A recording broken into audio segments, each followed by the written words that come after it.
Hello everyone. Today we will continue with chapter number 4, India's External Relation, from your book number 2, Politics in India. And according to the revised syllabus of CBSE, this is third chapter, not the fourth chapter, and the new name is India's Foreign Policy, because chapter number 2 is deleted from your syllabus and the some important topic of chapter number 2 are added in chapter number 5. So we will discuss that important topic in chapter number 5. In the previous lecture of this chapter, we have discussed the policy of non-alignment, Nehru's role and distance from two camps. And in today's lecture, we are going to discuss Afro-Asian unity. Fine. Student, Nehru played an important role for India in the world affairs and especially in the Asian affairs. His era was marked by the establishment of contact between India's and other newly independent states in Asia and Africa in the period of 1940s and the 1950. Pandit Jawaharlal Nehru ने student बहुत important role play किया है Asia और Africa की जो countries है उनकी unity को बनाए रखने के लिए. So basically I told you earlier also that some countries of Africa continent, South Africa continent and the Asian continent, and these countries were under the controls of the Britishers, Portuguese, Dutch और French we can say, इन सब के under control में थी. तो तब ये country डीकोलोनाइज्ड हुई. इनके डीकोलोनाइज्ड होने के बाद इनको यूनाइट करने के लिए, इनको एकजुट होने के लिए पंडित जवाहरलाल नेहरू का बहुत इम्पोर्टेंट रोल रहा है, specially in the period of 1940s and the 1950s. Okay, so Nehru had been an ardent advocate of the Asian unity.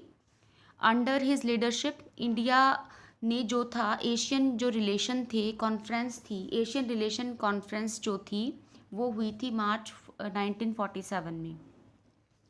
हाँ, जब हमें आज़ादी मिली and the 5 months ahead of attaining its independence. Bharat को अपनी आज़ादी मिलने के 5 महीने पहले जो कॉन्फ्रेंस हुई थी एशियन रिलेशन को डेवलप करने के लिए मार्च 1947 के अंदर. ओके, और हमें आज़ादी मिली थी अगस्त के अंदर. So India made earnest effort for the early realizations of freedom of Indonesia from the Dutch colonial reign by convening an international conference in 1949 to support its freedom struggle. देखो, भारत ने बहुत इम्पोर्टेंट रोल प्ले किया है और हम कह सकते हैं कि पंडित जवाहरलाल नेहरू ने बहुत इम्पोर्टेंट रोल प्ले किया है. सिर्फ ये नहीं कि अब भारत आज़ाद हो गया, भारत को आज़ादी मिल गई, दैट्स ऑल. बाकी जो दूसरी कंट्रीज़ थी जो कि डच के अंडर कंट्रोल में थी, जैसे यहाँ पर इंडोनेशिया के बारे में बताया गया है कि उस टाइम पर इंडोनेशिया पर जो था वो डच का शासन था.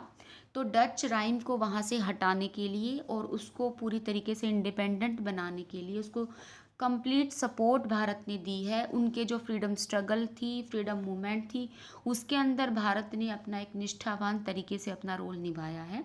India was a staunch supporter. देखो, स्टांच का मतलब होता है निष्ठावान. सपोर्टर रहा है ऑफ द डीकोलोनाइजेशन का process and firmly opposed racism. देखो, रेसिज्म को भी उसने अपोज किया है. अपार्थीड नाम आपने सुना होगा क्लास 9th 10th के अंदर, द सिस्टम ऑफ अपार्थीड, जो कि रेशियल डिस्क्रिमिनेशन बहुत ज़्यादा था साउथ अफ्रीका के अंदर. तो बेसिकली इस अपार्थीड सिस्टम को साउथ अफ्रीका से ख़त्म करने के लिए भी भारत का बहुत बड़ा रोल रहा है. And the Afro Asian conference, ठीक है, जो एफ्रो एशियन का मतलब है कि जितनी कंट्रीज़ जो कि साउथ अफ्रीकन कॉन्टिनेंट पर जो आज़ाद हुई थी नई नई, और एशिया कॉन्टिनेंट के ऊपर जो कंट्री नई नई आज़ाद हुई थी, उन सब की कॉन्फ्रेंस जो थी वो इंडोनेशियन सिटी के अंदर, जिसका नाम है बंदुंग, बंदुंग के अंदर हुई थी 1955 में. That is very much important for the 1 mark question. So you have to underline over here. Indonesian city of Bandung in 1955, commonly known as the Bandung Conference. इसको बंदूक कॉन्फ्रेंस के नाम से भी जाना जाता है. जो ये कॉन्फ्रेंस बेसिकली किसकी यूनिटी के लिए हुई थी? एफ्रो एशियन यूनिटी, यानी कि साउथ अफ्रीकन जो कॉन्टिनेंट की कंट्रीज़ थी और एशियन कॉन्टिनेंट की कंट्रीज़ की यूनिटी को बढ़ाने के लिए ये कॉन्फ्रेंस की गई थी, राइट. सो इसमें क्या था? Bandung conference later led to the establishment of NAM.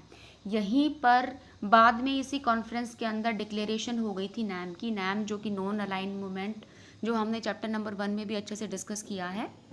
तो इसकी जो फर्स्ट सबमिट अब आप करोगे, the first summit of NAM was held in the Belgrade in September 1961। ये भी आपको अंडरलाइन करना है।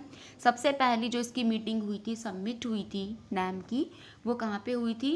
बेलग्रेड के अंदर सितंबर 1961 में हुई थी। एंड नेहरू वॉज ए को फाउंडर ऑफ द नैम, जो कि हमने चैप्टर नंबर 1 में भी अच्छे से डिस्कस किया है।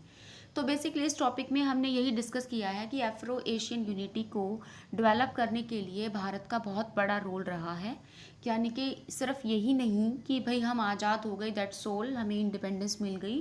बाकी कंट्री को आज़ाद कराने के लिए उनके फ्रीडम स्ट्रगल, उसके अंदर पार्टिसिपेशन में भारत का एक बहुत बड़ा रोल रहा है।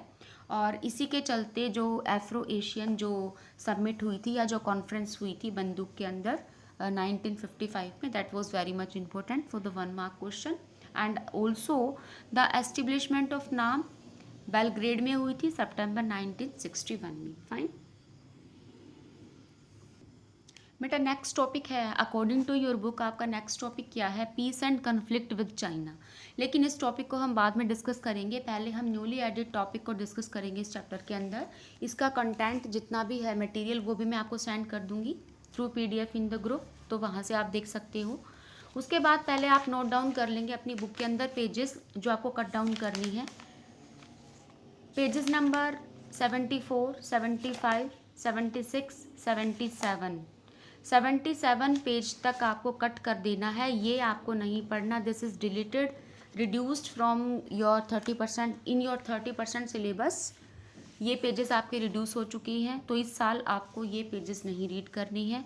साथ के साथ आपके न्यूली एडेड टॉपिक जो ऐड हुए हैं वो relation with Israel, relation with USA and relation with Russia. तो ये न्यू टॉपिक हम पहले डिस्कस करेंगे, उसके बाद हम आएंगे peace and conflict with China. China को हम बाद में डिस्कस करने वाले हैं। First of all we will discuss some newly added topics. Okay, तो पहले हम यहाँ पे डिस्कस करने जा रहे हैं कि इंडिया इज़राइल रिलेशन के बारे में। तो नियरली 45 ईयर आफ्टर इंडिपेंडेंस, आज़ादी के 45 साल के बाद तक भारत और इज़राइल के जो रिलेशन थे ना, वो इतने ज़्यादा अच्छे नहीं थे। मतलब एक तरीके से हम कह सकते हैं कि न्यूट्रल रिलेशन ही रही है। ठीक है, बाकी इज़राइल के बारे में आपको न्यू सेंटर्स ऑफ पावर में भी पढ़ाऊंगी मैं कि किस तरीके से फॉर्मेशन हुई थी, इज़राइल कैसे स्प्लिट हो गया था, टू पार्ट्स हो गए थे। इसके एक इज़राइल बन गया था और दूसरा पालस्तीन बन गए थे जहाँ पे जूस रहती थी। 1945 में जो UN था, इसने इसकी फॉर्मेशन कर दी थी इनटू 2 पार्ट्स में। यह आपको न्यू सेंटर्स ऑफ पावर में इसको पढ़ाया जाएगा। तो फिलहाल हम यहाँ पे इस चैप्टर में हमें सिर्फ रिलेशन को डिस्कस करना है। So we are going to discuss relation only, Israel and India. तो 45 साल तक जो इनके रिलेशन थे वो मतलब न्यूट्रल रिलेशन ही रही थी, कोई ऐसे ज़्यादा एक्सप्लोर नहीं हुए थे इनके रिलेशन इन दोनों नेशन। जबकि इनकी सेम हिस्ट्री कल्चर अगर हम देखें, इनके टाइज देखें तो सिमिलर से रहे थे। ये भी ब्रिटिशर्स के अंडर थे, भारत भी ब्रिटिशर्स के अंडर था।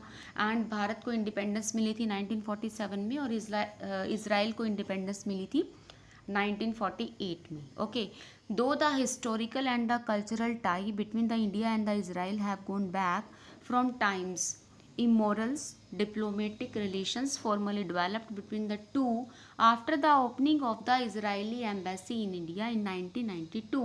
ये आपको अंडरलाइन करना है। इनके रिलेशन भारत में जब एम्बेसी खुली थी, जो इजरायली एम्बेसी सबसे पहले भारत में 1992 में ओपन हुई थी, तब के बाद इनके थोड़े बहुत रिलेशन जो थे वो सुधरे थे पहले की बजाय।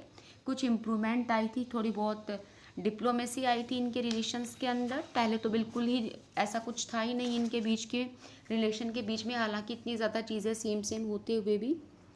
But even after the establishment of the formal diplomatic relation, इतने जो फॉर्मल डिप्लोमेटिक जो रिलेशन इनके हुए थे, वो होने के बावजूद भी the relation between the two countries started gaining firmness only. मतलब ये सिर्फ क्या थी, फर्मनेस इन्होंने गेन की after the formation of the NDA government. इन्होंने जो फर्मनेस गेन की थी वो कब गेन की थी, मतलब एम्बेसी खुलने के बाद भी इतना कुछ ज़्यादा नहीं हुआ था, इनकी डिप्लोमेसी में इतनी ज़्यादा इम्प्रूवमेंट नहीं आई थी। लेकिन जब से एनडीए गवर्नमेंट आई, देखिए एनडीए गवर्नमेंट जो थी वो अलाइंस है बीजेपी का, एनडीए की फुल फॉर्म है नेशनल डेमोक्रेटिक अलायंस। तो जब एनडीए गवर्नमेंट की फॉर्मेशन हुई थी 1996 और 1998 के बीच में, उनके बाद इनके रिलेशन के बीच में इम्प्रूवमेंट आनी शुरू हो गई, and the two democratic Nations further intensified with the visit of the two heads of the government. और सबसे ज़्यादा इनके जो रिलेशन है उनके अंदर इम्प्रूवमेंट आई थी बेसिक जो इजराइल और भारत के बीच में, जब इनके जो हेड्स थे, जो इनके प्राइम मिनिस्टर थे, जब उन्होंने विजिट किया एक दूसरे के देश में।